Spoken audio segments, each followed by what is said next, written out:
The rack, a tool with a long wooden frame, two metal rollers at each end, and iron rings to tie hands and feet at each corner. Turn the handle and ropes pull to stretch the whole human body tightly until joints pop and muscles tear. That's a rack. It was 1307 when a royal official in France had this machine built. He needed a way to make prisoners to confess the crime. From there, the rack spread across Europe. Courts used it on criminals, slaves, and prisoners of war. They laid someone down, tied wrists to the top roller, ankles to the bottom. Two men turned handles. Each click tightened ropes. Joints stretched until they cracked and muscles tore. It was all to force a confession. Truth didn't matter. Only pain counted. Over the next 2 centuries, the rack spread across Europe. Courts in Spain, Germany, and Italy all bought one. Kings and church officials set rules. Only a few turns per hour, and no death while on the rack. But rules meant little when cruelty took over. Some victims bled to death right on the frame. Others, desperate to stop the agony, confessed to crimes they never committed. Those spared from death often lived with limbs so damaged they could not move.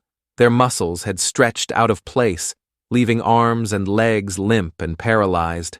And if a confession was judged a lie, more torture followed. And sometimes, that led to death too. The rack reached England by the 15th century. But its most famous case happened in the Tower of London in July 1546.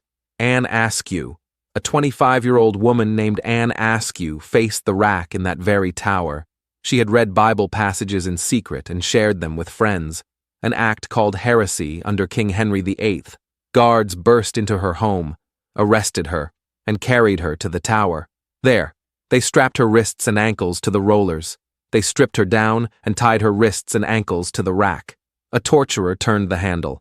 Anne felt her shoulders pull from their sockets.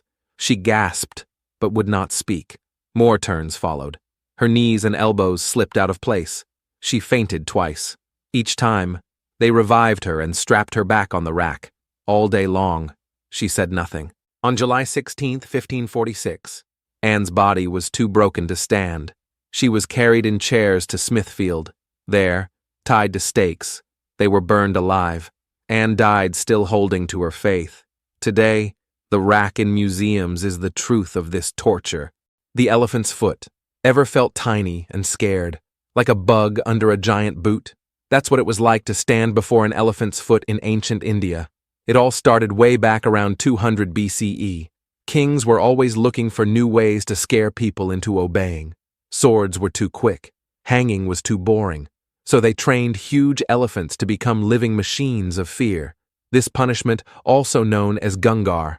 By 500 CE, crushing by elephant had spread to Persia and Southeast Asia. If you skipped your taxes, stole a mango, or even whispered the wrong words, you might meet the elephant next.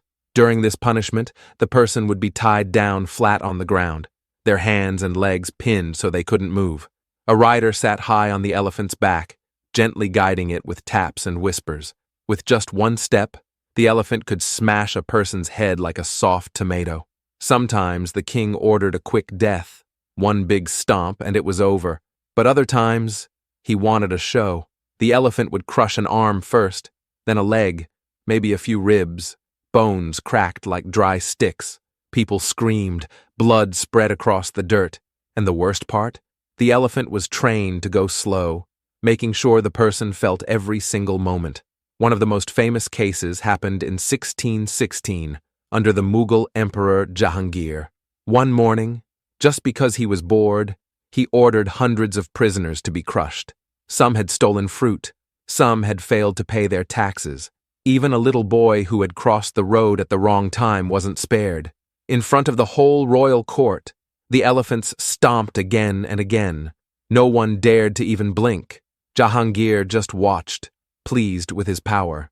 By the 1800s, when the British arrived in India, they finally banned this horrible punishment. But before that, for centuries, people lived with a deep fear. One small mistake, and you could find yourself staring up at a giant foot, knowing there was no way out. That fear kept everyone quiet. Everyone, be careful. Everyone, in line.